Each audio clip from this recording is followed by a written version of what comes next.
Pour moi, la guerre, elle n'a pas commencé comme pour beaucoup d'Ukrainiens, et notamment pour beaucoup d'Ukrainiens à Kharkiv, avec le bruit des explosions. Moi, ça a commencé avec ma collègue Clara Marchot, qui vient taper à ma chambre d'hôtel. Elle a entendu les explosions, moi je dormais très bien.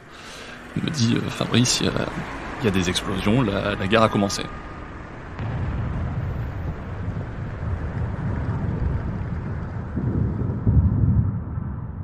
Depuis l'entrée des troupes russes sur le sol ukrainien le 24 février 2022, 5 envoyés spéciaux de la Croix se relaient sur place pour couvrir ce conflit majeur au cœur de l'Europe.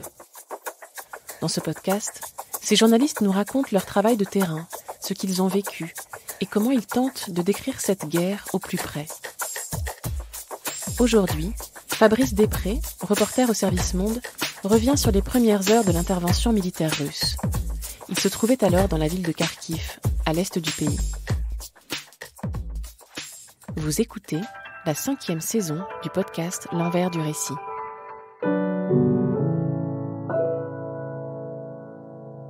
Bonjour, je m'appelle Fabrice Després, donc je suis journaliste au Service Monde de la Croix, que j'ai rejoint en février 2021 et où je couvre l'espace post-soviétique notamment.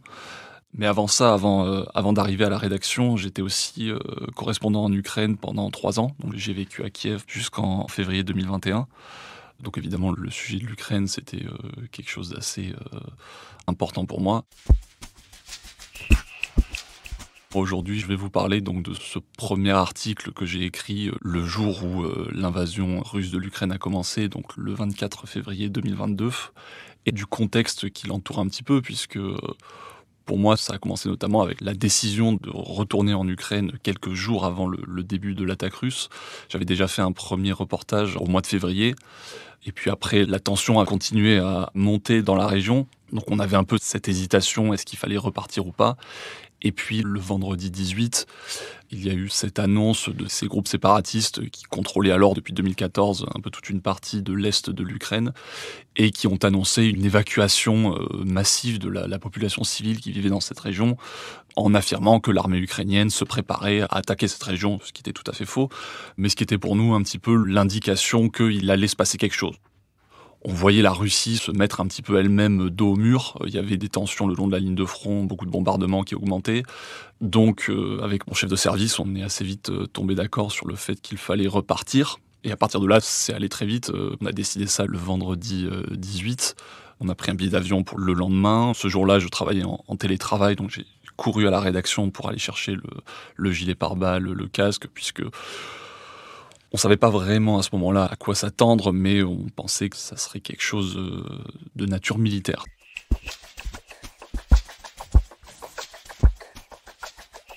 Donc le 19, sachant que l'invasion c'était le jeudi suivant, je suis arrivé à Kiev donc le samedi. J'ai travaillé un petit peu dans la capitale ukrainienne et puis très vite le dimanche soir avec une collègue correspondante en Ukraine, Clara Marchot, qui vit en Ukraine et qui travaille à ce moment notamment pour le quotidien Le Figaro. On part ensemble pour Mariupol, cette ville du sud-est de l'Ukraine, où on a travaillé toute la journée du lundi, ou dans une ambiance tendue, mais avec une population qui, elle, comme à peu près tout le monde en Ukraine, qui ne croyait pas du tout à l'idée d'une invasion, dans une ville très proche de la ligne de front depuis 8 ans. Donc il y avait un peu cette habitude, et personne n'imaginait que ça changerait. Mais ce même jour, Vladimir Poutine a annoncé la reconnaissance de l'indépendance de ces groupes séparatistes. Encore un degré de plus dans la tension, il y avait encore des bombardements qui augmentaient. Cette ville de Mariupol, elle était revendiquée par ces groupes séparatistes. Donc on se dit qu'il vaut mieux peut-être quitter cette ville, en tout cas pour l'instant. Et donc on décide d'aller à Kharkiv, qui est beaucoup plus au nord, la 2e plus grande ville d'Ukraine, qui n'est pas très loin de la frontière russe, mais en même temps qui n'est pas dans le Donbass. Donc voilà, notre plan, on se dit on va là-bas, il y a beaucoup de choses à faire. On verra un peu comment les choses évoluent, peut-être pour retourner dans le Donbass plus tard.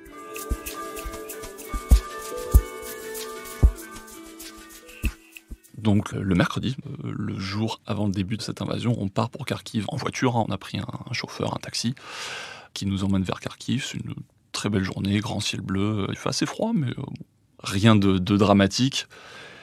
Et si j'évoque un peu ça, c'est parce que moi, cette journée avant le début de l'invasion, c'est là que j'ai eu le premier avant-goût de la guerre, qui n'était pas seulement dans les déclarations, sur les réseaux sociaux, les vidéos, mais vraiment un avant-goût assez direct de cette guerre. Quand on a commencé sur l'autoroute vers Kharkiv, à doubler des convois militaires de l'armée ukrainienne. De longues minutes, on a doublé des camions remplis de soldats ukrainiens, des camions qui tractaient de l'artillerie, des obusiers, donc de l'artillerie lourde. On a vu des tanks garés sur le bord de la route, des ambulances militaires, des équipements antiaériens.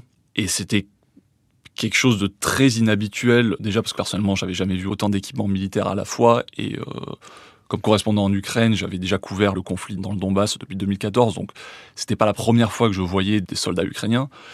Mais j'en avais jamais vu un tel convoi à la fois. Et surtout, ce convoi, en fait, il quittait le Donbass. Il se dirigeait vers Kharkiv, il quittait la zone qui était vue comme la zone la plus dangereuse, là où on s'attendait qu'il y ait un conflit, là où on s'attendait que ça démarre. Et là, on voit cet énorme convoi de l'armée ukrainienne qui s'en va de cette zone, qui part de là. Alors, ce qui se passe à ce moment-là, en fait, c'est que l'état-major ukrainien sait que l'invasion est imminente et est en train de redéployer un peu ses unités sur l'axe de Kharkiv, parce qu'il sait que les Russes vont attaquer notamment par là. Et donc, c'est déjà... On peut pas dire que la guerre a commencé, mais il y a déjà cette préparation.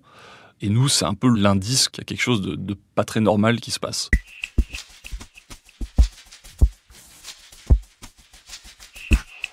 On arrive à Kharkiv, on fait un petit peu nos plans pour les jours à venir. On pense passer 2-3 jours à Kharkiv et peut-être éventuellement ensuite revenir dans le Donbass. Et puis donc on a nos chambres d'hôtel et on va se coucher donc le soir du 23. Et alors pour moi, la guerre, elle n'a pas commencé comme pour beaucoup d'Ukrainiens, et notamment pour beaucoup d'Ukrainiens à Kharkiv, avec le bruit des explosions. Moi, ça a commencé avec ma collègue Clara Marchaud qui vient taper à ma chambre d'hôtel. Elle a entendu les explosions, moi je dormais très bien. Elle me dit « Fabrice, il y a des explosions, la guerre a commencé ».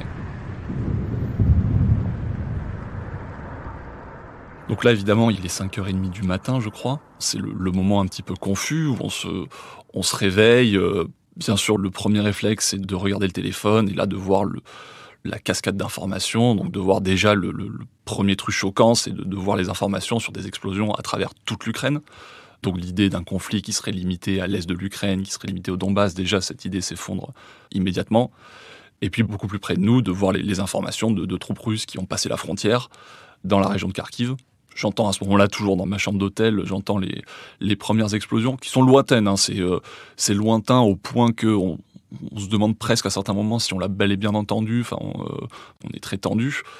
On décide assez vite avec Clara de traverser la rue, en fait, parce qu'il y a un autre hôtel juste en face où on a vu qu'il y avait déjà pas mal de journalistes. Donc on décide d'aller voir un peu ce qui se passe là-bas et puis même de se retrouver avec d'autres confrères, d'essayer d'échanger un peu les informations. On va dans le lobby de cet hôtel, le Kharkiv Palace, où effectivement, dans le lobby, il y a déjà tout un parterre de journalistes étrangers, beaucoup de monde qui discute, beaucoup de monde plongé dans ses téléphones. La télévision qui est déjà allumée, c'est un des petits trucs qui me surprend, qui continue de diffuser les programmes normaux. Il y a à ce moment-là, donc il est 6h et des poussières, il n'y a pas encore d'édition spéciale, ça n'a pas encore vraiment commencé quelque part. Et là, nous, très vite, on décide d'aller sur la terrasse de l'hôtel pour aller voir un petit peu ce qui se passe. Comme la journée d'avant, c'est une journée magnifique. Il y a un superbe lever de soleil sur Kharkiv, qui est une ville avec une architecture très... c'est un peu un champ d'expérimentation pour les soviétiques. Donc vous avez des bâtiments de style constructiviste, classique staliniste, très imposants, très impressionnants. Et là qu'on voit au matin avec derrière ces panaches de fumée et ces bruits d'explosion qui, pour le coup, là, sont plus clairs quand on est un peu en hauteur. Donc nous, on regarde un petit peu ça quelque part en prenant un petit peu l'ambiance. On a des collègues de la télévision à côté qui préparent déjà leur premier direct, mais nous, on est sur du papier, donc on peut juste sentir un petit peu l'ambiance. Et puis après, très vite, se pose quand même la question du qu'est-ce qu'on fait ? Est-ce qu'on part ? Est-ce qu'on reste ? Si on part, comment ? Si on reste, comment ?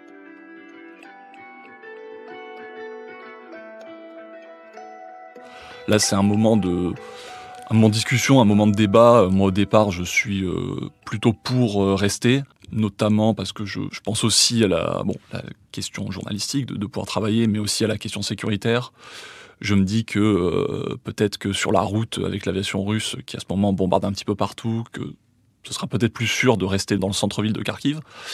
Ce qui n'était pas le cas, hein. Le bâtiment de l'administration régionale de Kharkiv, qui était à ce moment-là à 250 mètres de l'hôtel où on était, sera quelques jours plus tard frappé par un missile balistique. Donc les Russes n'auront aucune hésitation à taper le centre-ville de la deuxième plus grande ville d'Ukraine.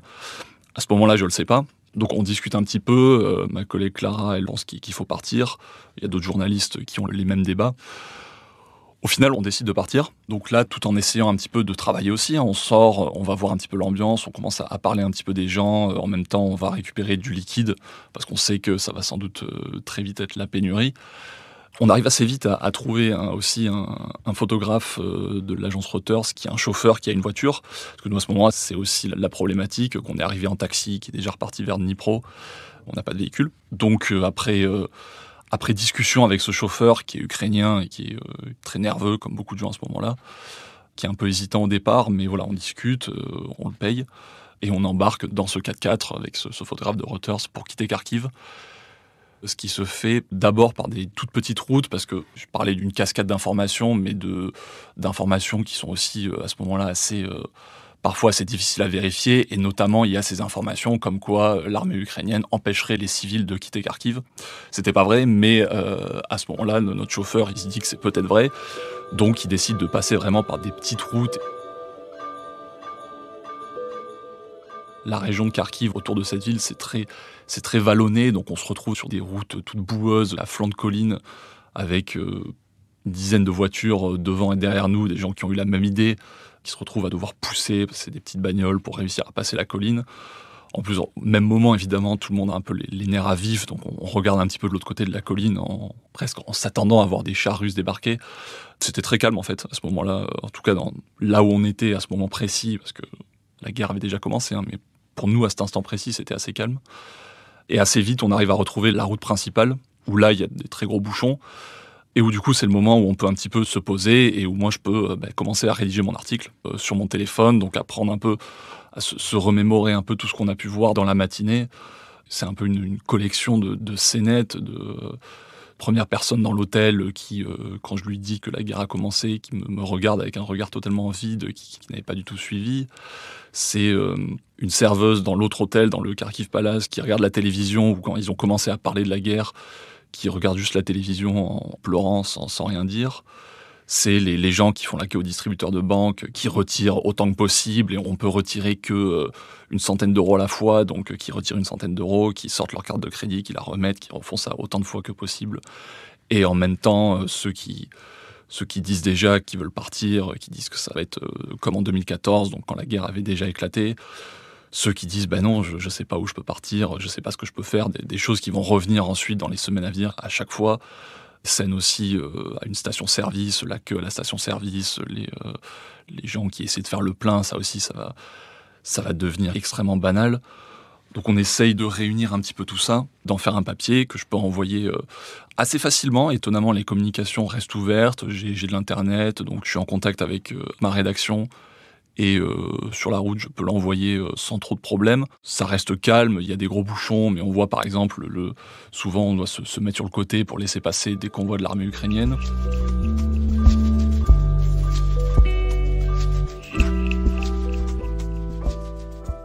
On peut ensuite avancer, ensuite ça se dégage de Kharkiv à Kiev, c'est 7-8 heures de route, je pense. Ça roule assez bien au final. Donc là, c'est des heures après avoir envoyé l'article.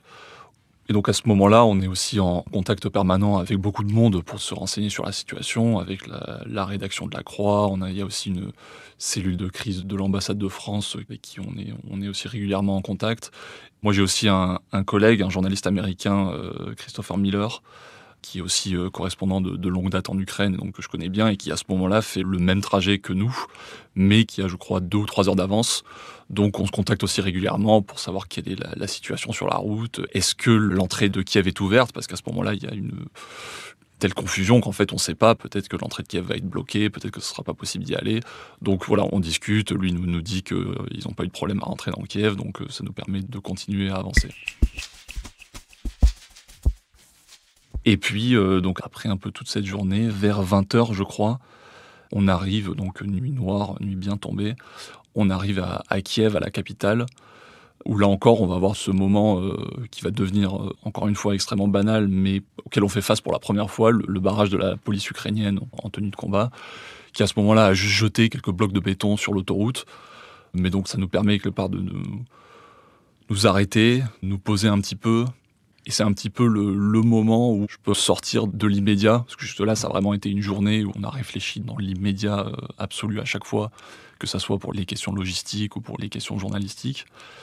Et là, on peut un petit peu s'arrêter à l'air frais et commencer à réfléchir, à prendre la mesure que que ce n'est que le tout début et que c'est quelque chose qui va sans doute continuer longtemps.